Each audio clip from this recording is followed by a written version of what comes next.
This is a story that was rewritten to fit what I deem as acceptable now. Currently, this has 5 chapters.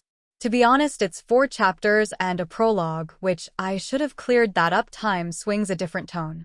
I'm still working on this story, and I love it a lot. Also, Zach, the character in the prologue, is my OC, and I do not give permission for stories, only art. Reason I am making his story currently, and I rather have no one try to write him in any fanfiction without knowing who he is first. Anyway, I hope you enjoy. Your Beautiful Rewrite by Cheyenne Ada 14. Summary. Love is something uncontrollably but is given freely. Main pairing, Judai x Johan, or known in English dub Jaden x Jesse. Hau x Jehu. Ship name Spirit Shipping and Dark Spirit Shipping. Gender bent Hau and Judai. Prologue. It was a peaceful night. The water of a nearby creek was swaying gently in the springtime breeze. No one was about on the streets besides the guards who were currently on the lookout for HH. Move aside. I shall be the one narrating this story, not you. Zach had pushed the narrator aside so he could tell the story. The narrator glares at him as they dust themselves off. I cannot allow you to do such a thing. As a narrator, it is my job to narrate the story, not you.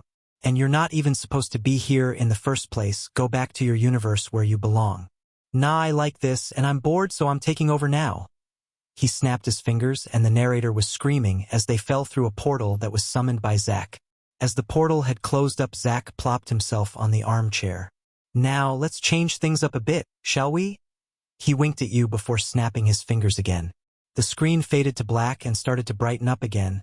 The screen that was playing was not like the one from what you remembered. Everything had changed. The villain from the original book was completely different. The whole setting was now different. Compared to what it was, the screen was placed in a graveyard. But this wasn't a normal graveyard, though it was a royal graveyard where many deceased royal family members lay. Amongst the many ones stood out the most was a grave that was recently put in, but besides the grave was 2 tiny graves. Single man stood upon the grave in the rain with his fist clenched tightly to the point they bleed. He was angry. There was no doubt about that at all. No one had dared to speak to him due to not wanting to be caught up in his wrath. The grave was marked. Here lies the beloved Supreme Queen Hau, a mother, a beloved wife, and beloved by all. The 2 tiny graves next hers weren't much due to them dying only a month after birth, and they only one headstone which they shared together read. Here lies the twins Luna and Leo, 2 precious lives that had been taken too soon. They'll surely be missed by their father. Just then the man turned around, scaring the others who were there. He took out his sword and walked away from the grave. His anger was only rising as the seconds ticked by. He was going to make the person who did this to his family pay. He used his magic to summon his most powerful and mightiest beast, the one and only dark rainbow dragon. The dragon roared as it picked up its master up and launched into the air and flew towards a faraway land. It didn't take too long to reach his destination, but before he could get off Dark Rainbow Dragon, a magic spell hit the dragon square into its chest. The man who had been on the dragon jumped off and rolled on the ground to soften his landing at least a bit. He turned to see the magic shot his dragon into a huge stone tablet. He let out a growl as he stood up and faced the people who took his family away from him and now sealed companion away forever. Well, what do we have here? A man the same height as him came out of the crowd of people. He almost looked like him.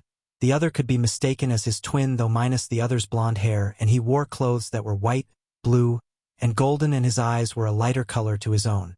All of a sudden, ropes controlled by magic rushed at him from all angles. He was able to keep them at bay by slashing them with his sword, but the ropes were only a decoy as he was trapped by iron spiked chains that stabbed into his flesh.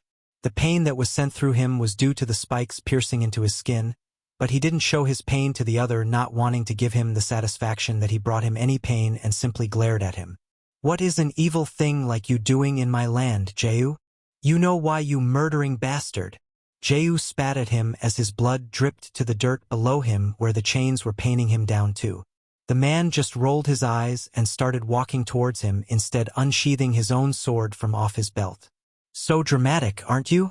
All I did was get rid of the worst evil upon this earth, the Supreme Queen and her hell spawn, and guess what? He lifted his sword and stuck him in the chest where Jehu's heart was, and it sliced through it, causing him to throw up blood. Some of his blood got on the other man's pants and his shoes. You're next and the world will now be purified once and for a dash. The man couldn't even finish his sentence as a sword pierced through his own heart and coughed out blood. Jehu had used his last bit of strength and had managed to get up and pierce the other's heart. He twisted the sword to be able to pull the sword back out of the other. I'm dragging you to hell with me, bitch. He didn't really care as the voices of the crowd of people screaming it was no longer audible to him. The man next to him made a thud sound next to him, but he didn't pay attention to the dead body. He took the sword in his chest out carefully. More blood spilled from his chest. But he didn't care, he got his revenge, and he fell onto the now muddy ground thanks to all the blood spilling out of the other man next to him. He stared at the night sky. His brain was already seeing his babies and his beloved wife in the stars above him, and let a warm smile grace his lips one final time before he took his final breath. But unbeknownst to anyone, fate had other ideas for the men and Jehu's family. All were going to be reincarnated in the next life many years away from now and eventually will have to meet one another. Zach! Came a voice from far away from the other side of the building. Oh shit! Gotta go! Zach ran out the room, leaving the poor narrator behind to take the story from where Zach had left for chapters to soon come. Chapter 1. A man suddenly jerked out of bed from the horrible dream he had just had. It had felt so real and he could still feel the pain from it, but it went away after a while. The dream itself was something out of a movie or even a book he had read once. He turned his eyes to stare at his alarm clock, which read 4:30 in the morning, and he wasn't supposed to be up for 3 more hours. He let out a sigh. He may as well get up now. With a good long stretch, he got out of bed and looked in his bedroom mirror. His blue topaz hair was a mess, and his PJs was a light blue t-shirt and bottoms was a pair of black boxers. His emerald eyes stared right back at him. He had been always told he was really handsome and that he should be a model because of his looks alone. Not only that, he had been asked many times if he was single, and he was, but he already liked someone else that he hadn't gotten the chance to tell his feelings to. He shook his head to keep those thoughts away. It had been 5 years since he saw the person he loved most, and no one has heard from them since then as well. A sigh left his mouth and tore his eyes from the mirror, and grabbed a pair of black jeans and a white shirt, including his old school uniform vest which he got to keep after he left school. He put on his clothes, which would surprise others that still fit him. But he hadn't really grown since he got possessed by a he-she demon in his 3rd year at school. He really wasn't going to question it right now. He had to get ready for his job he had to do within the next few hours. After shaking his head and clearing his head before going to his bathroom was normal compared to his old school's bathroom. Well, as normal as could get anyway. His bathroom, unlike the others, had gems scattered all over the walls, and not only had he replaced the floor with rainbow tiles, but it also suited his deck type and himself perfectly. Johann smiled to himself as he stripped his clothes off and got into the shower to bathe himself quickly, since he wanted to get things done before he needed to go work and to distract himself from the dream he just had. After he got out of the shower and putting on his clean clothes before heading back to the room to check if he had any missed calls or messages, Johann's eyes widened in surprise. He had many missed calls from everyone he had befriended at Duel Academy. He even missed a call from his boss not too long ago. He had 4 voicemails and many missed messages even from the king of games himself. What did I miss? That even the king had to message me? He asked himself as he sat down on his bed to view all the voicemails first. Hey, answer your phone. Jerk. We have a huge problem. Come out. Manjom's voice came out in anger and what sounded like panic, and he was only first one in his voicemail box. Actually, he was most of the voicemails. The other 2 was his boss, and the others were more calmer from the rest of his friends, though they didn't call him a jerk. Johann, you're on temporary leave. You'll be back to work once you finish your mission. Was the voicemail from his boss? But to be honest, he was confused since his boss said he had a mission, which was the main thing he was confused about. He had no idea what his boss meant by it, so he decided to check his messages. Most of the messages were the same of the voicemails, but the king's was different. It read, "Come to Kaiba Corp immediately," was all it read, and he tilted his head to the side, wondering what got everyone in a panic mode since he had been asleep last night and of course when he was in the shower as well. Johann made a mental note to always check his messages as soon as he got up. He hadn't gotten any messages from Judai, although to be fair, he and Judai never gave each other their numbers. He let out a sigh before getting up off his bed. He grabbed his wallet and deck off his nightstand before going downstairs to the kitchen for a quick bite to eat. He put on his boots and grabbed his car keys before leaving his house. As Johann got into his car, he was getting a call from Jim. He picked up his phone as he put his keys in the ignition. He closed the door with a soft slam as he answered his phone. "Jim," he said into the phone as he put it on speaker so he could hear while he was driving. He placed it in the center console so he could focus more on driving than looking at his phone. "Johann," the other replied on the other end as he put his car in reverse to pull out of his drive onto the street. "May I ask why everyone has been messaging and calling me while I was asleep?" Johann questioned as he started to drive. He planned to get gas first before heading towards Kaiba Corp since it was hours away from where he lived in the country. "Well, can't really say since the king told everyone not to until he told you first, mate." He could hear Shirley in the background eating something. I'm on my way there now, though it will take a while unless I get on the highway. But I'll get there. Though I may stop at a fast food place for coffee and something healthier to eat than Pop-Tarts." Johann didn't practically like coffee, but he drank it to keep his brain awake throughout the day. "Well, breakfast in some places should be opening soon. I'll meet you at that one called McDonald's. I heard their iced coffee is to die for, but I rather check it out myself and judge it after I taste it around to pick me up along the way at 8. But before you ask, Sito Kaiba invited me days ago for a project he wanted to try out with my deck fossil deck. I'll be waiting with Hasselberry." With that, he hung up before Johann could object. Johann let out a sigh. He had to deal with this new objective and had to see them eventually. He couldn't really stay away from them forever. He'd had to prepare himself of the many questions he'd be receiving when they meet, most likely because he still looks the same since Duel Academy days. But right now, he needed to focus on the road and get gas in his car first. As time passed, he got to a gas station and filled up his car. He bought some fresh water for Jim's crocodile, Shirley, also getting her some raw meats to eat from the store next to the gas station, as well as a few things for himself, Jim, and Hasselberry on the way to Kaiba Corporation. He couldn't resist buying for Ruby, which was a small bouncy ball that she could play with at any time she wanted, as long as it wasn't played around areas it can be easily lost in. As soon as he got in the car, Ruby came out of his deck. Johann still was a bit confused over the fact that his dual spirits could become solid after being possessed by Yubel. He didn't mind it as long as it wasn't around strangers.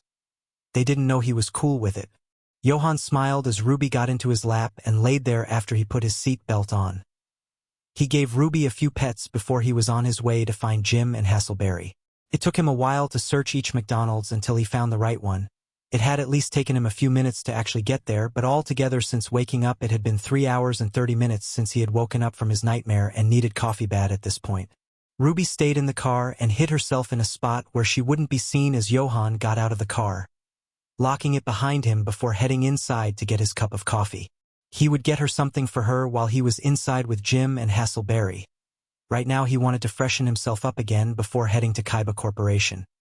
He spotted the pair at a window table, and they also spotted him, and they waved to each other before Johann went to the men's restroom. After he finished his business, he walked out shaking his head clear. That dream was plaguing his mind again, and he hated it, to be honest. He didn't like seeing people getting hurt, and that it seemed the dream was far in the past.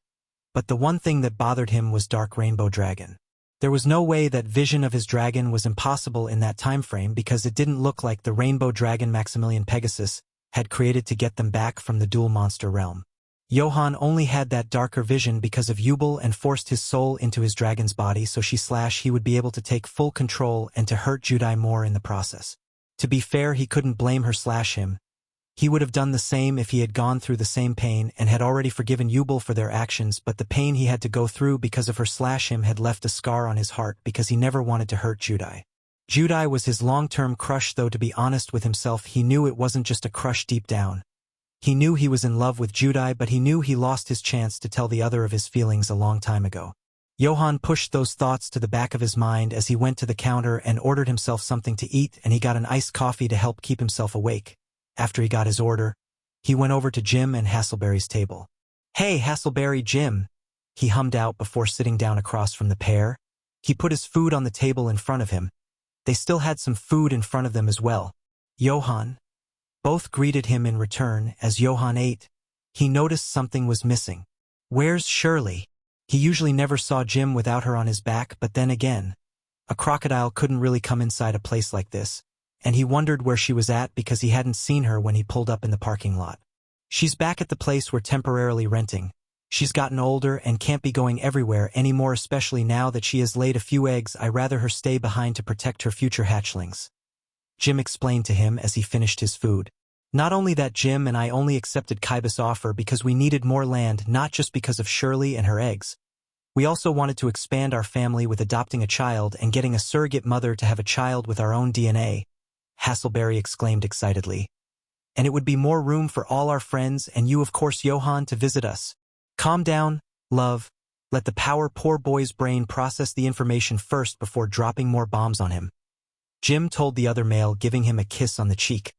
Earning a few disgusted looks from strangers eating their own food, but didn't say anything towards the pair. Johan's brain was trying to figure out what the two were on about, but when it finally clicked in his head, he had spit out his coffee he was currently drinking, but thankfully it was to the side of him and not towards his own food and two friends. Wait, you two finally got together. Johan knew how much Jim liked Hasselberry back in their school days, but this was a complete shock to hear about the pair finally getting together. Yes, me and Dino Boy have officially started to date 2 years after the incident in Dark World. I believe he confessed first by shouting it out from miles away on a hill while one of his friends recorded and sent it to me. Jim grinned while Hasselberry blushed furiously after Jim had said that. I was dared to admit my feelings out loud. I didn't know they had recorded me. If Judai had been here, he would have most likely congratulated the both of them for finally getting together and congratulated his friend for finally confessing his true feelings. Johan could all but smile as he imagined what Judai would do and say to one of his best friends. Well, we should get going. We don't want Kaiba waiting longer than necessary. Jim all but pointed out. Johan blinked a few times, nodding his head in agreement. Yeah, let's get going. He got up and went over to the trash can, throwing out his trash, but feeling bad for spitting out his coffee onto the floor. He walked back to the counter and put money in the donation box before heading out with the other two back to his car. Chapter 2. The Night Before. Next to Turkey is called the Black Sea, with the area close to an ancient city. People wearing black capes were hurriedly trying to get rid of stone tablets before anyone could find them or even try to make sense of what was written upon them. Their leader had wanted them gone before anyone with a brain cell could figure them out. These stones had writings dating all the way back to the times of an ancient civilization counted to ancient Greece, long forgotten past, when it used to have a giant powerhouse and there was a prophecy proclaiming the gentle darkness would soon return, and much more. But a few were unmovable because they were too heavy for the people moving them and they couldn't be removed due to a deadly curse, which a few dumb people in the group found out the hard way, much of their leader's pure disgust. Once they tried to remove tablets, the shadows would leap at them and they would disappear in only seconds, so their leader told them to just scratch out important text so no one would be able to figure out what it had originally said. They couldn't finish their work because helicopters were spotted coming their way and they had to get out of there quickly. They quickly left with what they could, and 2 out of a few deadly cursed ones weren't touched. They left, but a few stayed behind, hiding in the shadows before the first helicopter had landed. Letting the first person off the helicopter, which was a very young handsome man with black long hair and was wearing a nice white suit. The next few people were another man with brunette hair and wore black clothing with a long white trench coat which had 2 silver letters in a white trench coat, which were the letters KC, which stood for Kaiba Corporation. Another man came out after the one with the white trench coat. He wore leather black pants and shirt, with a faded dark blue jacket. His hair defied the laws of gravity and in star shape with blonde bangs that looked like lightning strikes that framed his face nicely, with one going down between his eyes. Kaiba, why did you drag me all the way out here to ancient Greece in the middle of creating my next game? He questioned as he followed after the 2 others. The taller of the 2 didn't answer, but the smaller one did. Because Yugi, we need help. We found some stones with hieroglyphs and some people since we found them have been destroying them, and we need someone who could decipher what they say quickly before they can all be destroyed, and luckily you were the most available person we could find at such short notice. They explained as they walked to broken tablets and ones which have certain words blanked out. And there were a few who were untouched by who was destroying the tablets. Yugi went towards the tablets and noticed that a few had very tiny writing which had curses on them, so he was more careful around them and took a notebook and pencil from his backpack he had brought and started to write everything he read from the stone tablets to the notebook paper. He didn't dare to add any of the curses to his notebook. Kaiba and his little brother watched as Yugi did not want to interfere with his work once he was in the zone. Yugi wrote everything he could down and put what he had gotten down into his backpack. You done yet? the ever-impatient Seto Kaiba asked, and Yugi just nodded his head, and was about to walk towards them when Yugi was suddenly surrounded by a group of men. "You're not going anywhere, host of the Nameless Pharaoh, we're not letting you go with that information." One of the men spoke to Yugi, and Yugi glared at the man before throwing his backpack towards Kaiba, who luckily caught it. "Take it and go. Don't worry about me. Just take Makuba and go." He shouted towards Kaiba, who looked like he was torn in between a decision, but he grabbed his brother and reluctantly fled with Yugi's backpack. "No. Get him. The master will be mad if we let him go." The same man that spoke earlier shouted out to the others who chased after Kaiba. Yugi took that opportunity to pull out and sent a max-out text to his friends and to everyone else he had contents for telling them to go to Kaiba Corp as soon as they could, before his phone taken and smashed to pieces. "We aren't having any of that, little host of the Pharaoh. Even if we don't get that bag from that man, we can present you to the boss as a gift for letting them get away." Yugi tried to retort back, but a cloth was pressed over nose and mouth from behind. Yugi's brain started to fuzzy until he blacked out. Before blacking out, he prayed that Kaiba and Makuba had gotten away safely. Chapter 3. When they arrived at the Kaiba building, Johan parked his car in a free space. There were other cars there, but only two he recognized. One was the fancy black Jaguar, which was Manjome's, and the other was Asuka's red Honda Civic. Her brother Atticus, who loved to visit her on occasion, was most likely with her. Jim and Hasselberry got out of his car before he did, and they walked silently towards the building, already having talked on the way there to catch up. When they entered, a young-looking woman with medium-fit build, long black hair, and honey-golden eyes greeted them with a small bow. "Master Kaiba is waiting for you in his office, please follow me," she replied kindly with a small smile. Johan and the two young men nodded silently in agreement to the young woman and began to follow her to their role model's office. It took a few minutes of silently waiting inside of an elevator before they were greeted with the sight of two grand oak doors with a blue-eyes white dragon etched into the oak doors itself. When they entered, they noticed that everyone looked tense and nervous besides Mr. Kaiba himself, who was looking through some notebook paper. When they took their seats on an empty couch, Mr. Kaiba finally looked their way and closed the notebook before turning to everyone again before he got down to business. "Let's get straight down to business," he started as he turned off the lights with a click of a button on his desk, and a TV appeared on one of the walls. "We luckily got everything that happened yesterday on video. You all are going to watch it before we discuss what to do about it further."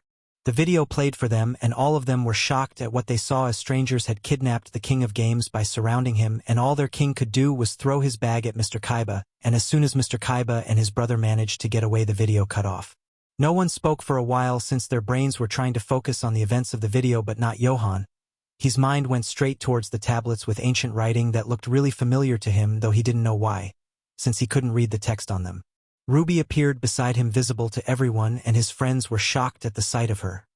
But he paid them no mind and focused purely on Ruby, who was trying to tell him something but couldn't, since all that came out from her was small mews. "Mr. Kaiba?" Johan says after noticing that Ruby kept looking at the notebook on his desk. "Can I have looked through that notebook?" Mr. Kaiba looked at him intensely for a good few minutes before nodding his head. Johan got up carefully and walked over to the desk, picking it up to look through it. As he went through the contents, his brain started to hurt, but he ignored it as he read everything. As he read it, his eyes turned orange, which didn't notice, but the others did. He couldn't stop the feeling of rage going through him as he read through his body. Everything in this seemed very familiar to him. It was about the Supreme King, but his gender was that of a female with the context of what was in the notebook. It explained in detail that the king had died, and that everything that had the king as female was turned to male to erase the king's true story. The death of the king in the notebook was disgusting, and Johan had to hold himself back from throwing the notebook across the room.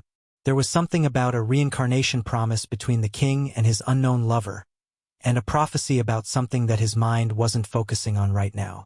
Jim had to take the notebook from Johan before he could destroy it by accident in fit of rage. "Johan?" Asuka's calm voice and her hand on his shoulder made him glare at her with his orange eyes, and she kept her cool. "Why don't you go relax next to Hasselberry for a bit?" "No, I need air." He wanted to see Judai so badly right now. He had so many questions for Yubel and him. He headed out the oak doors in a rush, ignoring everyone's pleas for him to stop, and Hasselberry and Jim followed right after him. He needed to calm down, but didn't know to calm down grouped up like that. He went over to his car and unlocked the back of the trunk to get out a bottle of water. Jim and Hasselberry reached him as he finished gulping down his third bottle of water. Johan. You shouldn't drink that much water in one go. Hasselberry tried to get the water from him to stop him from drinking it but failed as Johan finished it all in one go. Johan. I need to find Judy, he said, slamming the back of his car's trunk closed. Johan, we can't just leave. Hasselberry was freaking out now and Jim put a hand on Hasselberry's shoulder. Is this decision because of what you read from the King's notebook? Jim asked more calmly than Hasselberry's own voice. Johan didn't say anything but his face said enough. All right. Will you wait for a while? Johan nodded his head and Jim smiled at him. All right, I will be back in 10 minutes. Hasselberry, you stay with Johan, so he doesn't do anything rash. With that, he went back into the Kaiba building. Cobalt Eagle, Johan called, and his crystal beast appeared before him. Hold up, Johan. Hasselberry tried to keep Johan from sending one of his crystal beasts off before Jim could get back. Cobalt, we are going to hunt Judy down. He clearly was ignoring Hasselberry right now. I want to try to find Judy, but don't go 40 feet away from me, and don't report back unless you see Judy or for food, all right? Yes, sir. Cobalt put a wing to its head before flying off in the sky. Johan, do you not understand the word patience? Hasselberry sighed out but was sent a dark glare instead of an answer. I guess not. They stood outside the car and Hasselberry tried to make small talk like before but was unsuccessful since Johan obsessively wasn't even paying attention at all. It was awkward and Hasselberry was struggling begging Jim to come back soon because he couldn't handle the everlasting silence between them. It was a bit longer than 10 minutes. More like 2 hours later when Jim came back with 3 large Kaiba Corporation backpacks that looked like hiking backpacks. Johan popped open his trunk for Jim to put them in. Jim held his hand for Johan's car keys, and he was very reluctant to do so, but eventually gave them to Jim before getting in the back seat for the couple to sit together. Hasselberry watched as Johan got in the back seat, leaving the pair alone to talk to each other for a bit alone without Johan hearing. So, what took longer than 2 hours than 10 minutes? Hasselberry questioned his boyfriend, wanting to know what took him longer than promised. It took longer because Mr. Kaiba wanted to talk to me privately, and making copies of the notebook wasn't easy either since Mr. Kaiba wanted everyone to have one. He responded with a sigh. Not only that, Mr. Kaiba wanted us to look for Judy regardless and figure out what is going on with Johan, since his eyes shouldn't have changed colors without being possessed by Yubel. Do you think it's an after effect of being possessed by Yubel? Hasselberry questioned, glancing at Johan through the car's window with concern. I thought the same thing at first. Jim had his hand on his chin. But Mr. Kaiba thinks differently and it may be wise to ask Yubel about it. He opens the driver's side door. But let's get going on our way to find where Judy is. Many miles away, a 2-colored brown-haired brunette girl sneezed for the 5th time. Yubel, I think I'm catching a cold. Chapter 4. Yugi was in a cell that actually was a good cell, with a nice bed and bathroom as well to use in private, but there was no way out beside the cell door. He had asked why he got a nice cell out of a normal cell, and their reply was, Master doesn't want to piss off the Pharaoh. How they knew of the Pharaoh did make him curious, since not many knew of the truth of the Pharaoh and him sharing a body or the fact he helped Yugi in a lot of duels. As he thought to himself, his cell door opened the door and a guard entered the room bowing to him respectfully. Pharaoh's host, my leader wishes to speak to you. The guard was very respectful towards him, which made this guard seem to be misplaced in a place just like this. Call me Yugi, he smiled at the guard sweetly. And I'd like to meet your leader, so lead the way. With that, Yugi followed the guard into the hall of the cells. He took a mental note that his cell was the only one out of the rest and was the newest and oddest. He was led through many halls and past many doors. He felt uncomfortable in this place. It felt wrong here, but he didn't know why he felt this way since everything else seemed normal, such as the guards, those people who took him, and the building itself. But deep in his soul he felt this place was wrong, and it unsettled him how the aura of this place was so filled with pure light that felt would corrupt a normal person. But thankfully he wasn't a normal person to get easily corrupted by the light, even though he himself is a Hikaru. They reached a room with French wooden oak doors, and the guard did a Pacific knock that was like some code before the door was opened inwards. Yugi's eyes immediately had to blink a few times to get used to the white room he was made to enter. The room had a white throne, white carpet on a marble floor. There were even glass-stained windows that were white with golden stars on them. Everything else in the room was just white and gold colors, but the white overpowered the golden colors in the room, leaving no room for shadows to be around besides under people's feet. Mr. Yugi Muto, the king of games, and the nameless pharaoh's host. A voice came from a person on the white throne. Their form was covered by a white robe, their blonde hair pointing out of the hood. "Welcome to my domain, but I can't let you leave." "And why can't you?" Yugi asked carefully and calmly, trying to understand this person's motives and reasoning. "For multiple reasons. 1, you are the pharaoh's host, and I do not wish to cause wrath if anything were to happen to you from him specifically. 2, I have plans and I can't have you interfering with them because you can read the tablets of the history and the prophecy," the person hummed out. "And 3rd, you are a Hikaru, a being of light and the leader of the Hikarus. It is very well known that not many are chosen like Hikarus and Yamis are." The person stood up from their throne and walked over to Yugi, causing him to back away, feeling uncomfortable by the closeness of the other. "So, keeping you here is good for my plans against the darkness, especially with the Supreme Queen's reincarnation. What is your plan?" Yugi kept his composure and kept his facial expressions blank, so the person couldn't see his true emotions towards them. He could already tell that this person was insane and wanted control over the light side completely. "I'm keeping that to my chest," the person said as they stood in front of Yugi. Yugi could see a pair of light orange eyes that look almost golden but wasn't. "It's best to keep things such as this especially to anyone's chest, and if I told you the shadows would leap away from you as soon as you leave the room to tell anyone who can understand them my plans after telling you, so I rather keep them to myself." He nodded his head to the guard to take Yugi back to his cell. "Come on, Mr. Yugi, you must go back to your cell." The guard bowed to his master before turning to Yugi with a smile, and Yugi nodded his head, truly not wanting to be in this person's presence any longer. As they reached the doors of the room was when the person's robes had slipped off their head, revealing what they looked like underneath the robe, and Yugi was surprised to see that the person looking a lot like Johan Anderson, and heard him say as he felt the room, "The fact of wheels are turning, brother. Are you going to rejoin the dark side as in our lives before?" Before Yugi was even out of the room, Yugi was put back in his previous cell. This cell was different from the other one and was brighter than the other, where shadows were barely around unless under his feet and under the sheets.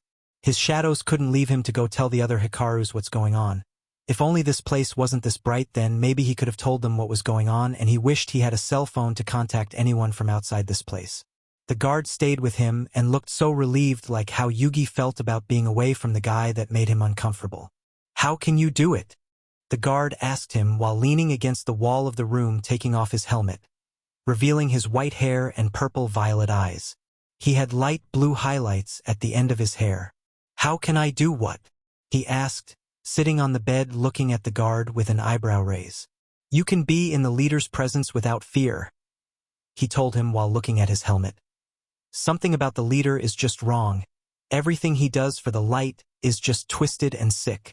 I think I can stand it because I've faced many bad guys before, and they all tried to destroy the world," Yugi told him with a soft smile. "So what's your name?" "Karasuyui," the guard told him. "The leader hates my first name a lot, because Karasu means raven and treats me horribly a lot more than the others when we make mistakes or do something he doesn't like. He sounds like a horrible leader." Yugi made a disgusted face at how that guy treats his loyal subjects. "Why do you stay?" "We all have reasons to serve him," Karasu sighed out. "For me, I owe him for allowing me a place to stay when I lost everything that I cared for. The love of my life left me when our son died in hospital. My parents abandoned me when I left with my love, with all their money, making me disown because I was fool in love with the wrong person. And the person I truly felt like a brother just ghosted me when I lost my house and everything else. So, the leader found me one day starving nearly to death, told me if I served him for the rest of my life, then all my debts to my parents will be paid in full, and to have a safe place to sleep and eat. I pledged like a fool to him when he targeted me at the lowest point in my life. At first, I honestly thought he was a good man. Sadly, as time went by, I was wrong, and now I'm stuck here with him and many others because of his false hope he gave us in a time when we were all at our lowest. I'm sorry for your loss," he told him honestly, feeling bad for the man telling him his story and that he lost his only son. "I wish I had my boy back. If he was here, I wouldn't be here stuck forever, prison to a man who actually doesn't care." Karasu put his helmet back on. Anyway, Mr. Yugi, I gotta get back to my duties. If you do need anything, just say my name or ring the bell by the door so someone can take care of your needs. With that, he left Yugi in the room alone.